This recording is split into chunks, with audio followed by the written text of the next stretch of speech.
Тим проходил мимо этого гнезда почти каждый день в течение последних нескольких лет.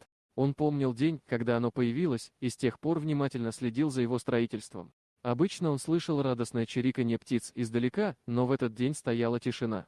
Он слышал шум листвы и чириканье других птиц в парке, но возле этого дерева было совершенно тихо. Никогда раньше такого не случалось за все годы, что гнездо находилось в парке.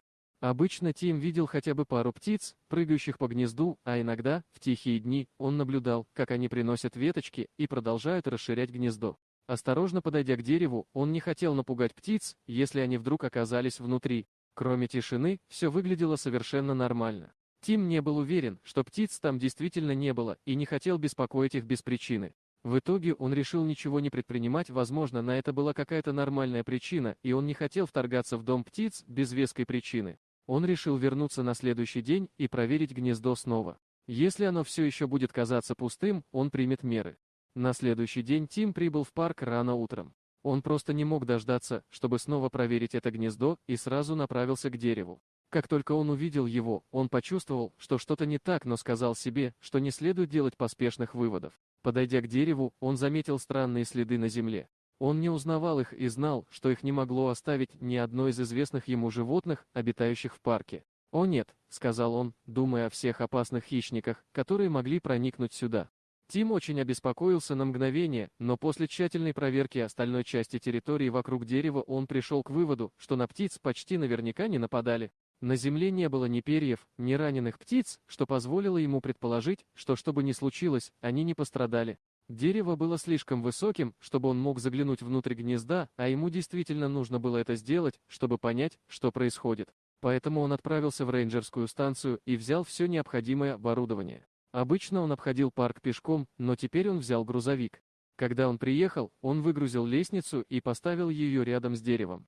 Она дрожала, пока он поднимался, но он очень хотел заглянуть внутрь гнезда. Обычно дрожание и грохот лестницы напугали бы птиц, но сейчас ни одна из них не вылетела из гнезда. Это только укрепило Тим в его уверенности, что он что-то обнаружил. С каждой секундой он становился все более убежденным, что гнездо пусто, но, конечно, он мог быть уверен в этом только после того, как заглянет внутрь. Единственный способ сделать это — разрезать гнездо, поэтому он принес с собой все виды инструментов. Как только он поднялся на лестницу достаточно высоко, чтобы лучше увидеть гнездо, он заметил что-то, что заставило его глаза расшириться от недоверия. «Как это возможно?» — воскликнул он. Он почти потерял равновесие и чуть не упал с лестницы, настолько он был потрясен. Обычно гнездо было очень плотным и предоставляло птицам укрытие, но теперь в нем была огромная дыра, и Тим был уверен, что птицы сами не могли сделать это. Вопрос оставался, кто это сделал? Из-за этой дыры Тим наконец смог заглянуть внутрь гнезда, и его подозрения подтвердились, внутри не было ни одной птицы. Но это не означало, что гнездо было полностью пустым. Наоборот, он нашел внутри что-то, что не должно было там быть, и сразу же спустился по лестнице, чтобы взять телефон и позвонить в полицию. Тим быстро спустился по лестнице, сердце его бешено колотилось от шока и волнения из-за пустого гнезда. Он набрал номер полиции, голос его был напряжен, когда он объяснил, что нашел. Он описал необычную пустоту гнезда и странный предмет, который он обнаружил внутри, ожидая, что полиция проявит срочность. Однако полиция не разделяла беспокойство Тима. Их тон был безразличным, предположив, что это, вероятно, просто дело рук животных или безобидная странность. Они уверили Тима, что это не дело для полиции, посоветовав ему следить за ситуацией, но не слишком беспокоиться. Стоя один в тихом парке, Тим почувствовал волну разочарования. Безразличие полиции обидело его. Он знал, что то, что он видел, не было обычным, но его опасения были отвергнуты. Загадка гнезда терзала его. Стоило ли ему просто отпустить это, как советовала полиция, или следовало углубиться в это, доверяя своим инстинктам, что что-то было не так? Поборол свои мысли, Тим принял решение. Если полиция не будет действовать, он сам займется этим делом. Что-то беспокоило его в этом гнезде и его содержимом, и он не мог игнорировать это. Решимость сменила его разочарование. Он не был просто рейнджером. Теперь он был человеком с миссией.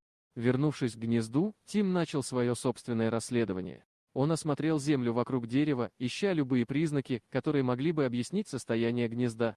Следы, выброшенные предметы, что угодно необычное. Он старался быть тщательным и объективным, записывал и фотографировал все, начиная собирать пазл молчаливого гнезда и его загадочного содержимого.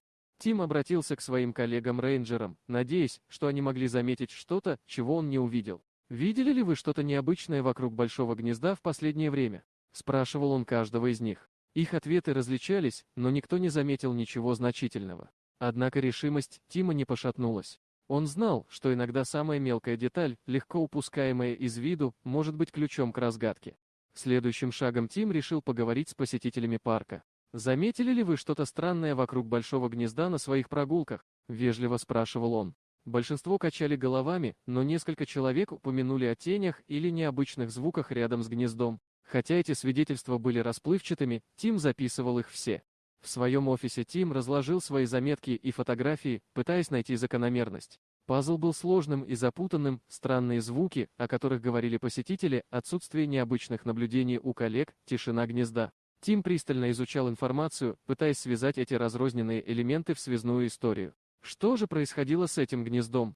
Тим снова сосредоточился на дереве и его окрестностях. Именно тогда он заметил узор в следах у основания дерева, почти скрытый под леском. Это были не случайные царапины или естественный износ, они были намеренными, методичными. Но что это означало?